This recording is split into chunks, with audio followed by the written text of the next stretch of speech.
Salam Ibu dosen, perkenalkan nama saya Yunita Amilu, kelas K semester 6. Baik, kali ini saya akan menjelaskan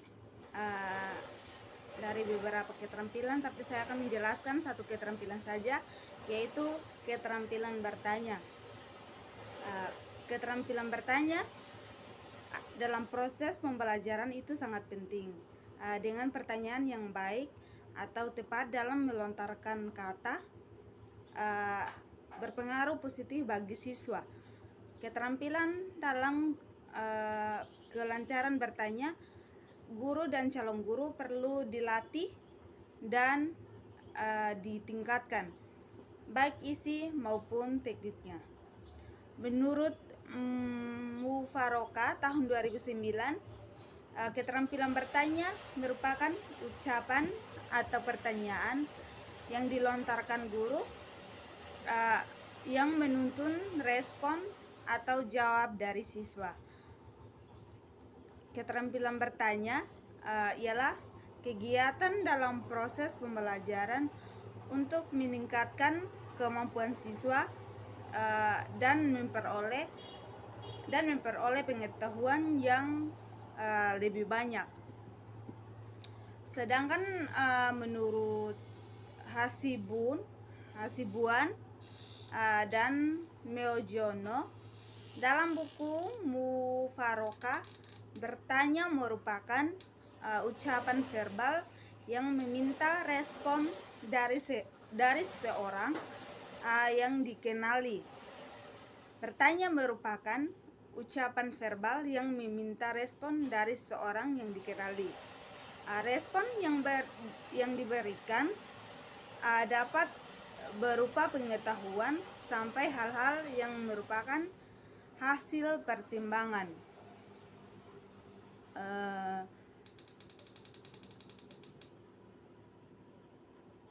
Jadi, bertanya merupakan stimulus efektif yang mendorong kemampuan berpikir. Menurut Mufaroka tahun 2009, keterampilan bertanya bertujuan untuk yang pertama itu merangsang dan meningkatkan kemampuan berpikir siswa. Yang kedua itu motivasi siswa belajar agar terlibat dalam interaksi. Yang ketiga itu melatih siswa berpikir. Yang keempat melatih kemampuan mengutarakan pendapat. Yang kelima itu mencapai tujuan belajar. Nah, kalau menurut Alma tahun 2010, keterampilan bertanya dapat dibedakan menjadi keterampilan bertanya dasar dan keterampilan bertanya lanjut. Keterampilan bertanya dasar. Cara menggunakan jenis pertanyaan ini adalah sebagai berikut. Yang pertama, ungkapkan pertanyaan secara jelas dan singkat agar siswa mudah menemukan jawabannya. Yang kedua itu berikan acuan, yaitu suatu keterangan yang dapat membantu siswa mampu menjawab pertanyaan. Yang ketiga, pusatkan perhatian siswa pada pertanyaan yang harus dijawab. Yang keempat, sebarkan pertanyaan ke seluruh kelas, ke siswa tertentu, atau minta siswa lain untuk menanggapi jawaban temannya. Yang kelima, berikan waktu berpikir siswa sebelum mereka menjawab. Yang keenam itu apabila siswa sulit menjawab, berikan tuntutan dengan cara menggunakan pertanyaan dengan cara lain. Menyederhanakan pertanyaan atau mengulangi penjelasan sebelumnya. Bagian B, keterampilan bertanya lanjut digunakan untuk mengembangkan kemampuan berpikir siswa serta mengembangkan kemampuan berpikir siswa serta memperbesar keterlibatan siswa dalam pembelajaran. Hal-hal yang perlu diperhatikan dalam keterampilan bertanya lanjut yaitu yang pertama, ubah tuntutan tingkat kognitif dan menjawab pertanyaan, yaitu dari tingkat yang paling rendah atau meningkat ke tingkat yang lebih tinggi, seperti menerapkan, menganalisis, mensintesis, mengevaluasi, dan mengkreasikan. Yang bagian kedua itu atur urutan pertanyaan dari yang sederhana ke yang kompleks.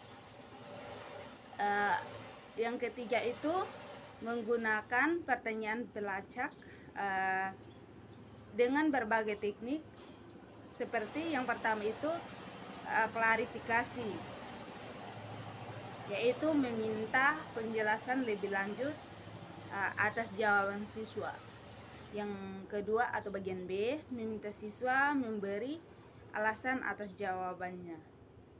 Yang bagian C, meminta siswa jawaban yang lebih relevan. Yang bagian D, meminta ketepatan jawaban. E, meminta jawaban yang lebih relevan. F, minta contoh.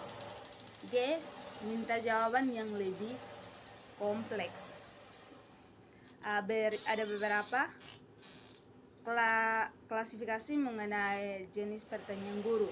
Yang pertama atau bagian A, pertanyaan tertutup atau konvergen, dan pertanyaan terbuka atau divergen. Pertanyaan sempit atau pertanyaan tertutup sering disebut sebagai pertanyaan memusat dan konvergen.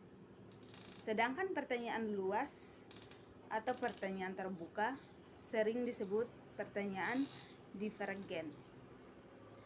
Menurut Rustaman tahun 2003, pertanyaan konvergen memerlukan jawaban tertentu, sedangkan pertanyaan divergen memerlukan jawaban berbagai alternatif jawaban yang tertentu.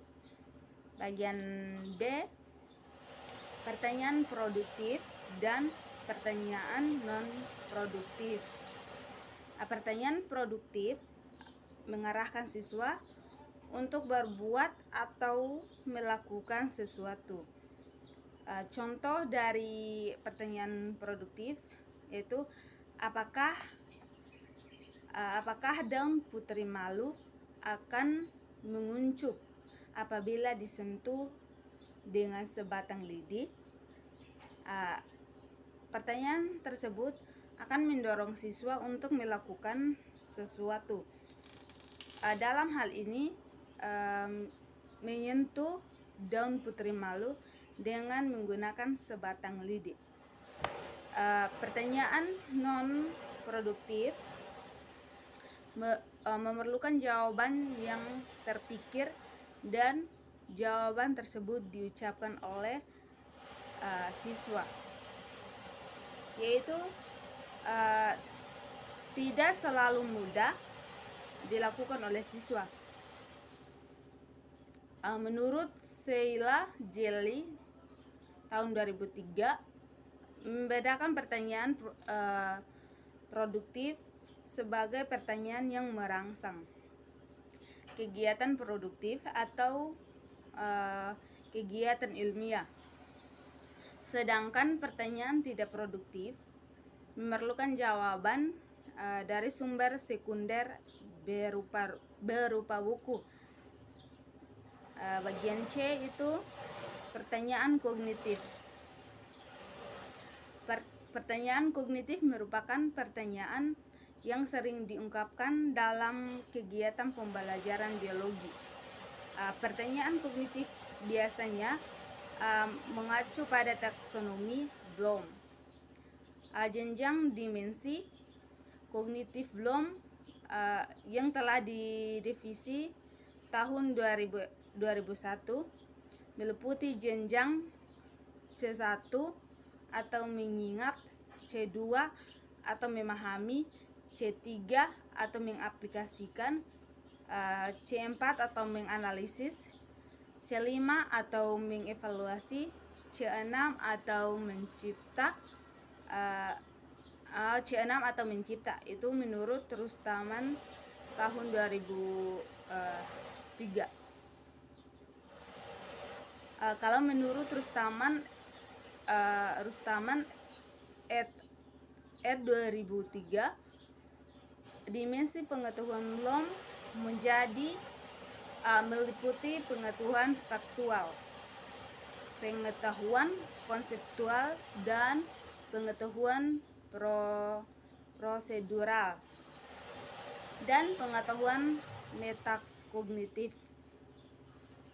Pengetahuan faktual meliputi pengetahuan terminologi, serta pengetahuan detail dan unsur-unsur kejadian, subjek, waktu, dan detail tertentu. Pengetahuan konseptual meliputi pengetahuan klasifikasi dan kategori, pengetahuan prinsip dan generalisasi, pengetahuan teori, model, dan struktur. Sedangkan pengetahuan prosedural meliputi pengetahuan tentang teknik dan metode pada bidang tertentu dan kriteria pengguna prosedur secara tepat. Pengetahuan metakognitif meliputi pengetahuan tugas kognitif, pengetahuan tentang diri sendiri, dan pengetahuan tentang strategi. Bagian D yaitu pertanyaan untuk mengembangkan keterampilan proses sains. Keterampilan proses sains atau KPS terdiri atas observasi, keterampilan menggunakan alat, klasifikasi, interpretasi, berkomunikasi, prediksi, berhipotesis,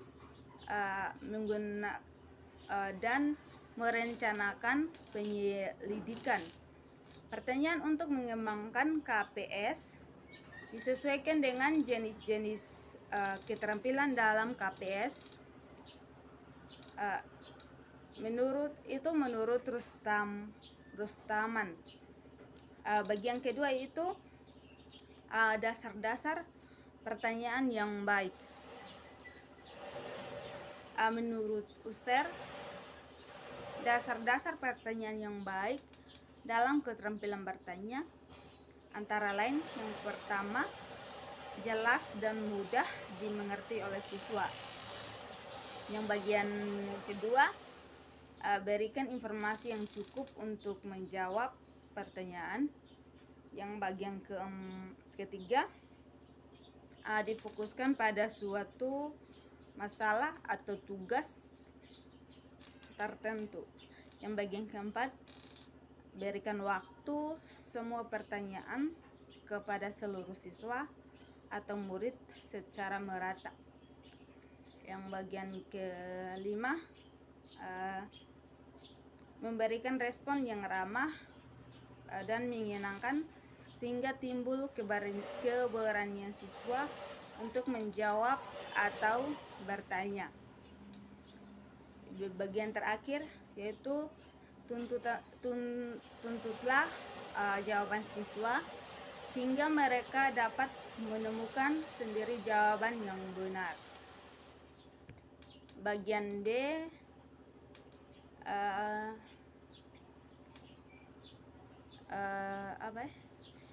number head to get itu merupakan aplikasi dari pembelajaran kooperatif dikembangkan oleh Spencer Kagan.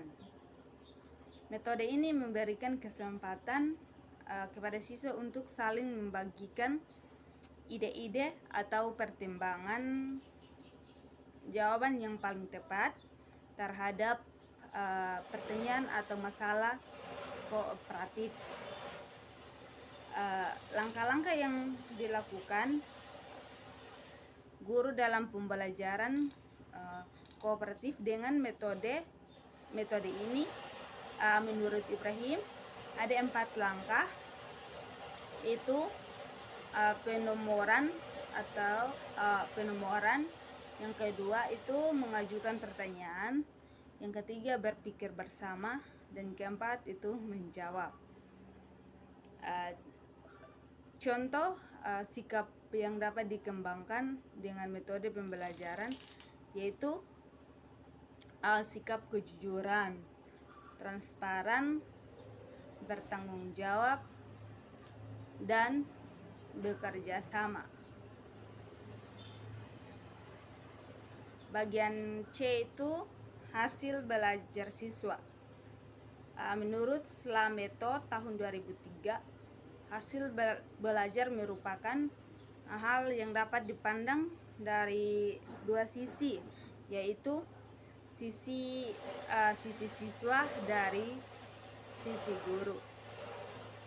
Dari sisi siswa, hasil belajar merupakan tingkat perkembangan mental yang lebih baik bila dibandingkan pada sebelum belajar. Tingkat perkembangan mental tersebut terwujud pada jenis-jenis ranah kognitif, afektif, dan psikomotor. Menurut Hamalik tahun 2006, hasil belajar adalah bila seseorang telah belajar akan terjadi perubahan tingkah laku pada orang tersebut. Misalnya dari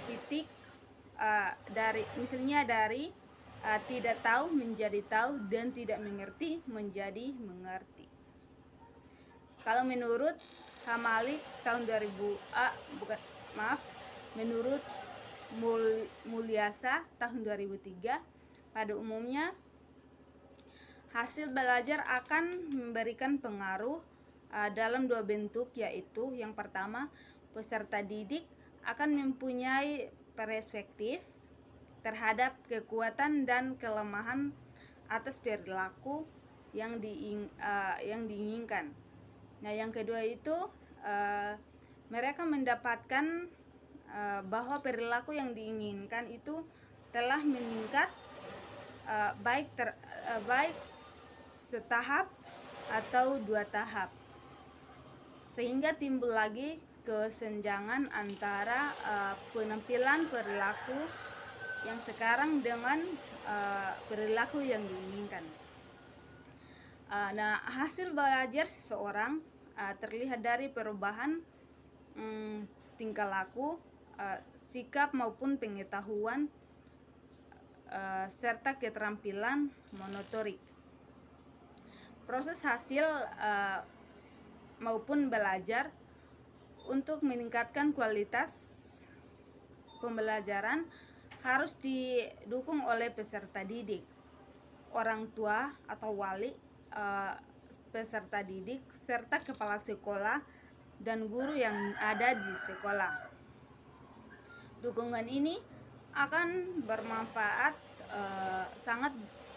sangat bermanfaat untuk kelangsungan proses belajar siswa demi tercapainya hasil belajar yang maksimal. Adapun kaitannya dengan mata pelajaran biologi, maka hasil belajar tertentu dapat seberapa jauh tingkat pemahaman, ingatan, serta kemampuan intelektual siswa dalam mata pelajaran biologi. Hasil belajar yang dilakukan dapat diukur melalui penilaian hasil belajar Penilaian hasil belajar bertujuan untuk mengetahui sejauh mana tingkat keberhasilan dari proses belajar. Penilaian juga dapat digunakan sebagai sarana untuk memotivasi peserta didik dalam pencapaian kompetensi dasar, melakukan program remedial, serta mengevaluasi kompetensi guru dalam rangka meningkatkan kualitas pembelajaran. Belajar yang dilakukan diharapkan ada suatu perubahan bagi orang yang belajar, baik itu perubahan tingkah laku, sikap maupun pengetahuan. Dari kegiatan belajar, maka baik itu perubahan